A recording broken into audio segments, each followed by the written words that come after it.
బట్టతలతో బాధపడుతున్నారా? ఆధునితనమైన పద్ధతిలో hair transplantation చేయబడును. Face clinic, Hyderabad. నమస్తే రమగారు. నమస్తే జయ. రమగారు, ఏదైనా చందమామ కథ ఒకటి చెప్తారా?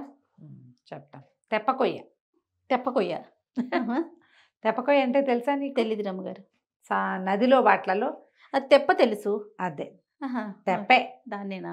తెప్పలంటే మామూలుగా ఇలా గుండ్రంగా తాటాకుతోటి డింగీలు లాంటివి కాకుండా ఇలా కర్రతోటి చేసుకుంటారు. తేలేవి. వీటికి ఏం చేసేవాళ్ళు అప్పట్లో, ఒక పెద్ద చెట్టు చూసుకుని, ఒక పెద్ద మాను, చెట్టు మాను స్ట్రైట్గా ఉన్నది చూసుకుని మధ్యలో అంతా తొలిచేసుకునేవాళ్ళు. మధ్య భాగం తీసేసి దాన్ని ఇట్లా ఈ షేప్లో ఉండేలాగా ఉంచుకుంటారనమాట. కొసలు ఎలాగో గుండ్రంగా ఉంటాయి, మధ్యలో హోల్ పెట్టి తీసేస్తే ఆ తెప్పకాయ చెట్లు తేలుతాయి కదా నీళ్ళు. తెప్పకాయలు ఉండేవి. ఒక పల్లెవాడు కథ అనమాట ఇది. ఒక పల్లెటూరు అబ్బాయి. ఇప్పుడు మనం ఏం చేస్తామంటే సాధారణంగా మనకి ఏది అవసరమో అది చెయ్యం, ఏది అనవసరమో దాన్ని ముట్టుకోవాలనిపిస్తుంది. మానవ లక్షణాలు అదే కదా. ఎక్కడికి అస్సలు వెళ్ళకూడదు, ఎందుకు వెళ్తారో అక్కడికి వెళ్ళిపోతూ ఉంటారు. అక్కడే వెళ్ళి నుంచుంటారు. ముట్టుకోవద్దు అని చెప్పింది ముట్టుకుంటారు. ప్రతి దాని మీద క్యూరియాసిటీ అనేది మానవ లక్షణం. క్యూరియాసిటీ లేకపోతే మనం ఏమీ కనిపెట్టలేం కదా జయ. అంతే కదా. ఏది కొత్తది రాదు మనకి, ఏ విషయమూ తెలియదు. క్యూరియాసిటీ ఉండాలి, సహజమైన లక్షణం. అప్పుడప్పుడు క్యూరియాసిటీ వల్లే మనం చాలా సమస్యలు ఇరుక్కుంటూ ఉంటాం. ఈ క్యూరియాసిటీని తెలుగులో ఏమనాలి? టకీమని పేదని రావటం చూసాక కొన్ని ఇంగ్లీష్ పదాలు అలవాటైపోయి చాలా ఆసక్తిగా ఉండటం దాని మీద. అదేంటో తెలిసేసుకోవాలి. అనవసరమైన క్యూరియాసిటీ అవసరమే అది, కానీ అప్పుడప్పుడు అనవసరం కూడా. ఒక పల్లెటూరు అబ్బాయి ఉండేవాడు. అయితే ఈ అబ్బాయి చిన్న పాత వాళ్ళ తాతల నాటి ఒక తెప్ప మీద వెళ్ళి చేపలు పట్టుకునేవాడు. కొంత వయసు వచ్చాక ఏమైంది, బాగా పెద్ద పెద్ద వేటలకు వెళ్ళినప్పుడు వాడి తెప్ప కాస్త విరిగిపోయింది. వీడికి ఏం చేయాలో తెలియదు. ఒక తెప్పకొయ్య కోసం ఏదైనా వెతుక్కుందామని కొత్త పడవ, అంత పెద్ద పడవక్కర్లా, వాడికి చేపలు పడ్డానికి వాడు ఒక్కడే వెళ్తాడు, వాటాలు లేవు అందులో ఏమీను. అందుకని ఏం చేశాడు, అడవిలోకి పోయాడు. అడవిలోకి వెళ్తే సరే వెతికాడు, ఏ చెట్టు దొరకలా వాడికి. ఏదైనా ఒక మంచి సరాసరిగా లావుగా ఉండే మాను కావాలి. ఏదైనా ఎండిన మాను దొరికితే మరీ మంచిది. చూడగా అడవిలో తిప్పటకై దారి తప్పేశాడు. అయ్యో. తప్పేసేసి అట్లా కొంచెం ముందుకు ఏదో కొండ ఎక్కుతూ వెళ్ళాడనమాట. పైన ఏవో చెట్లు కనపడుతున్నాయి, కొండ మించి దొర్లించేస్తే కొండ ఎక్కితే ఏమీ కనపడలేదు సరికదా, చీకటి పడిపోయింది. ఒక మాదిరి జల్లు కూడా పడుతోంది. వెళ్ళలేను, వెనక్కి పల్లెలోకి అనిపించింది. అప్పుడు కాస్త అటు ఇటు చూస్తే అక్కడ ఒక ఇల్లు కనపడింది. వీళ్ళని ఏదో సహాయం అడుగుదామని ఒక ముసలాయన వాకిట్లో ఏదో పని చేసుకుంటుంటే, బాబు దారి తప్పాను, రాత్రికి ఇక్కడ పడుకోనా అని అడిగాడు. అడిగితే ఆయన సరే పడుకుందో కానరా అని పిలిచాడు, లోపలికి రమ్మన్నాడు. అన్నం తినడానికి ఏమైనా ఉందా బాబు అన్నాడు. అట్టాగే అన్నాడు. లోపల ఒక ముసలావిడ, ఆవిడ ఒక మాట కూడా మాట్లాడలే, ఏమీ మాట్లేదు. సరే ఏదో వండింది, వంట చేశాక ఏం మాట్లాడటల్లా వాడు, నువ్వెవరు ఏమిటి ఏం కనుక్కోలే. అన్నం పెట్టారు, ఇది సుష్టిగా తినేసాడు. బయట చాలా చల్లగా ఉంది, పడుకోని ఒక పక్క ఏదో వేశారు, ఒక చిన్న చాప వేసి ఓ దుప్పటి ఇచ్చారు. వీడ చాప వేసుకుని దుప్పటి కప్పు పడుకున్నాడు. పడుకుంటే వెంటనే నిద్రపోయాడు. తిరిగి ఉన్నాడు కదా, వేడి అన్నము చారు పడేసరికి నిద్ర పట్టాక తొందరగా పడుకున్నాడు. వాడు రోజువారీ 10-10:30కు పడుకునేవాడు, 8ంటికే నిద్రపోయాడు. ఇలా పడుకున్న వాళ్ళకి ముందుగా మెలకు వస్తుంది. 1 గంట 2 అయ్యేసరికల్లా మధ్యరాత్రి మరలేసరికి మెలకు వచ్చింది. ఊరికే అటా కళ్ళు తెరిచాడు. ఒక క్షణం ఎక్కడున్నామో అర్థం కాల. మామూలుగా మనకు నిద్రలో కొత్త చోట్ల మెలకు వచ్చేస్తుంది కదా, కొత్త చోట అవటం వల్లే మెలకు వచ్చింది వాడికి. ఒళ్ళలిసిపోయాడు కాబట్టి నిద్ర వచ్చింది, కొత్త చోటు కాబట్టి మెలకు వచ్చింది. మెలకు వచ్చి చూస్తే తనకి ఆశ్రయం ఇచ్చిన ముసలాయన లేచి నిలబడి ఉన్నాడు. అది అర్ధరాత్రి అయిందని తెలిసింది. ఇది తన ఇల్లు కాదు, అవి గుర్తొచ్చినాయి. చిన్న బుడ్డి దీపపు వెలుతురులో కనిపిస్తోంది. ఈయన లేచి పెట్టె దగ్గరికి వెళ్ళాడు. ఏదో ఒక పెట్టె ఉంది, ఒక ఇంత పెట్టె లాంటిది. వీడు అక్కడికి వెళ్ళాడు. అందులోంచి దాన్ని ఆ పెట్టెని తీసాడు. మూత అర్ధరాత్రి పెట్టి తీస్తాడు, ఏమిటి ముసలాడు అనుకున్నాడు. అనిపించింది. నన్నేమైనా చేస్తాడేమో అని ఊహించలా, అలాంటి ఊహ రాలా. కానీ ఏదో జరగబోతోందని తెలిసింది. ఆ పెట్టెలోంచి ఒక కుళాయి తీశాడు ఆయన. ఈ కుళాయి అంటే ఏమిటి? తల కుచ్చు టోపి. ఈ కుళాయి ఇగో ఇలా ఉండి ఒక చిన్న కుచ్చు వేళ్లాడుతూ ఉంటుంది. అవును. నీలం రంగుది ఒక కుళాయి తీశాడు. తీసి నెత్తి మీద పెట్టుకున్నాడు. చూస్తూనే ఉన్నాడు వీడు. ఆ వెలుగులో అది బ్లూ కలర్ అని తెలిసింది వీడికి. నీలంగా ఉంది అది.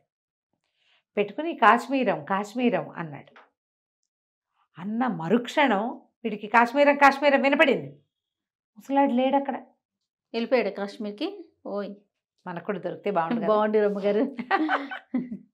అక్కడి నుంచి వీడు తెల్లబోయి చూస్తుంటే ఆ ముసలి మా అమ్మ పడుకునింది, వంట చేసింది కదా, మాట్లాడకుండా నుంచుంది. ఆవిడ లేచింది. ఆవిడ కూడా ఈ పెట్టె దగ్గరకు వచ్చింది. ఆ పెట్టెలోంచి ఇంకో కుళాయి తీసింది, నెత్తి మీద పెట్టుకుంది. కాశ్మీరం అంతే అనగానే మాయం. గోవిందా. వీడు నిర్ఘాంతపోయాడు. చూస్తే గుడిసెలు ఏమీ లేదు, అంటే మన సామాన్లు ఉన్నాయి, మనుషులు లేరు. వీడు కూడా లేచి ఆ బుడ్డి దీప దగ్గర చేత్తో పుచ్చుకొని ఆ పెట్టె దగ్గరికి వెళ్ళాడు. పెట్టెలో ఇంకో కుళాయి ఉంది, ఇంకా కొన్ని ఉన్నాయి. వాళ్ళు ఏమన్నారు? కాశ్మీరం అన్నారు. అంతే కదా, మనం కూడా అదే అందాం. ఏమవుతుందో చూద్దాం, మనకెందుకు అనుకోవాలా? మనుషులు డింగుమని మాయమైపోతే అయ్య బాబోయని ఒక్క గంతేసి ఎగిరి పారిపోవాలి చీకట్లో పడి. వీడేం చేశాడు? వాళ్ళు ఎక్కడికి పోయారో చూద్దాం, వాళ్ళన్నదే మనము అందామని ఆ కుళ్ళాయి ఒకటి తీసి నెత్తి మీద పెట్టుకుని కాశ్మీరం అన్నాడు. అనంగానే ఎక్కడికి వెళ్ళిపోయాడు? ఏదో తెలియదు, ఒక పెద్ద వంటశాల, చాలా పెద్దది. అక్కడికి దిగిపోయాడు. తీరా చూస్తే దూరంగా ఏవో వాళ్ళని వంటలు వండిన ఇవన్నీ కనపడుతున్నాయి అక్కడ. ఏవో బొడు సామాన్లు, కూరలు, పప్పులు, ఏమిటో పాయసాలు, చేగోడీలు, జంతికలు, చక్కిలాలు లాంటివి ఉన్నాయి. స్వీట్లు కూడా కనపడుతున్నాయి. గుమగుమలాడిపోతుంది వంటశాల అంతా. వీడు చటుక్కుని పోయి ఒక స్తంభాన్ని పక్కగా దాక్కుని చూస్తుంటే ఇందాక చూసిన ముసలాయన ఉన్నారా, వాళ్ళిద్దరూ ఏవో సంచుల్లో ఇవి ఉన్న వంటకాలన్నీ టకాటకా వేసేసుకుంటుంటే చూస్తున్నాడు ఏం చేస్తారు అని. అన్నీ తీసేసుకుని ఏవో వెండి సామాన్లు అవి కూడా వేసేసుకున్నారు బ్యాగుల్లో. వాళ్ళు ఓ వారానికి సరిపడా తిండి ప్యాక్ చేసేసుకున్నారనుకో. ప్యాక్ చేసేసుకుని రొట్టెలు, ఇంత దొంతరలుగా రొట్టెలు ఉంటే అవి కూడా సంచుల్లో వేసుకున్నారు. ఈ సంచులు ఇట్ట చేత్తో పుచ్చుకుని నెత్తి మీద మళ్ళీ కుళాయిలు పెట్టుకున్నారు. బదిరికొండలు అన్నారు. మాయమైపోయారు. వాళ్ళు వెళ్ళిపోయారు కదా, వీడు కూడా వెళ్ళిపోవద్దు. వీడు పొద్దునుంచి తిరుగుతున్నాడా. ముసలమ్మ అంత జొన్నన్నం పెట్టి చారుపోసింది. తినగానే నిద్ర వచ్చింది. 1:30కి మెలకు వచ్చింది. ఆటోమేటిక్గా ఆకలిస్తోంది. పగలు తిరిగి ఉన్నాడు. పైగా ఇంత వంటకాల వాసనకి ఆకలి పుడుతుంది. వాడేం చేశాడు? చక్కగా పళ్ళెం పెట్టుకుని అన్ని పదార్థాలు వేసుకు తిన్నాడు. అర్ధరాత్రి నిద్ర రాదు, పీకల దాకా తింటే పడుకుని నిద్రపోయేసరికి కాస్త మెలకు వచ్చి చూస్తే ఏముంది, ఓ 100 మంది సైనికులు నుంచున్నారు. రోగం కుదిరిపోయింది. అక్కడి నుంచి పట్టేశారు. రోజు ఆహార పదార్థాలు పోతున్నాయి. వీడే దొంగ. ఇవాళ ఏదో మత్తెక్కిపోయి నిద్రపోయాడు. ఇవాళ దొరికేశాడని పట్టేసుకున్నారు. రాజుగారి దగ్గర తీసుకెళ్లారు. చెంపలు వాయించారు. మామూలుగా కాదు, చితకొట్టేశారు.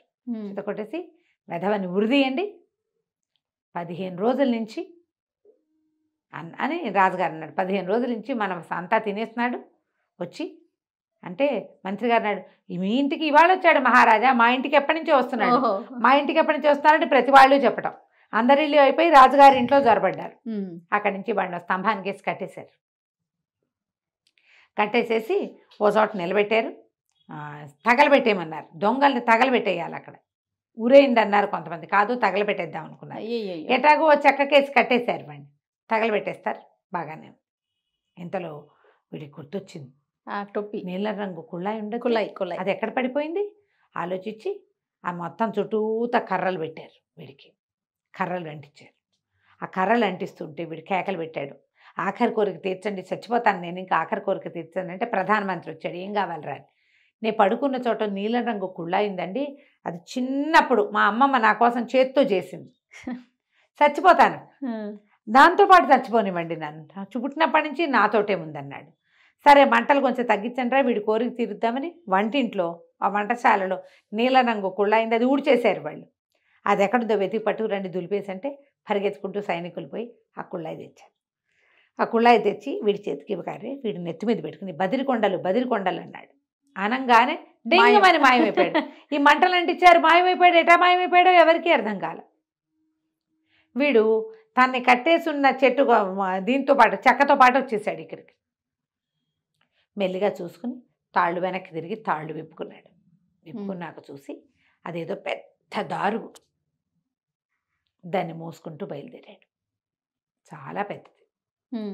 దాన్ని మోసుకుంటూ బయలుదేరితే వీడు ఆ కొండ మీద నుంచి కిందకి దిగి ఊరు వైపుకి నడవటం మొదలుపెట్టాడు. ఆ బదిరి కొండలు ఏమిటి, వీడు ఏ కొండ అయితే ఎక్కి ముసలి వాళ్ళ ఇంటికి వెళ్ళాడో అవి బదిరి కొండలు. ఓహో. వీడు కొంచెం తినో పట్టుకునో బదిరి కొండలంటే వచ్చేసేవాడు. కానీ వాడట జైలా తెలివి తక్కువగా తిని పడుకున్నాడు. ఊళ్ళో వాడు ఎవడో ఎదురొచ్చాడు. ఒరే, ఎంత పెద్ద దేవదారు కొమ్మ చెట్టు తెచ్చావురా, ఎక్కడిదిరా ఇది, నీకు భలే దొరికింది అన్నారు. కాశ్మీర్ మహారాజు ఇచ్చారులే అని చెప్పాడు. వీడు దేనికోసం వెళ్ళాడు, తెప్పకొయ్య కోసం వెళ్ళాడు. వీడిని దేనికి కట్టేశారు వాళ్ళు, ఒక పెద్ద దేవదారు చెట్టుకేసి కట్టేశారు. దాంతోపాటు వచ్చేసాడు కదా. ఊడదీశాక వాడికి తెలిసింది తనకు కావాల్సింది ఇదే. వీడి మీద ఒక 5-6 అడుగులు ఎత్తుంది, అది ఇంత ఎత్తుంది, ఇంత లావు మాను. ఆ మానుకేసి కట్టేశారు.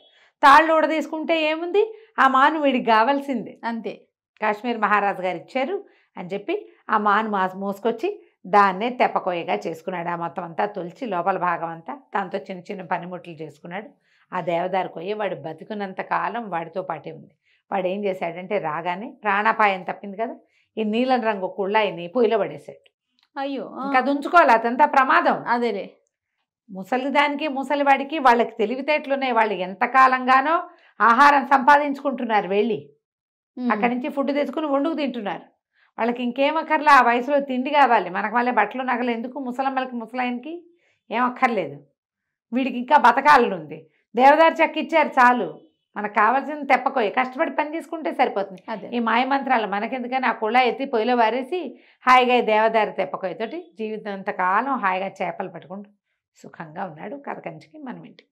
సూపర్ సూపర్, చాలా బాగుంది. నమస్తే. నమస్తే జయ.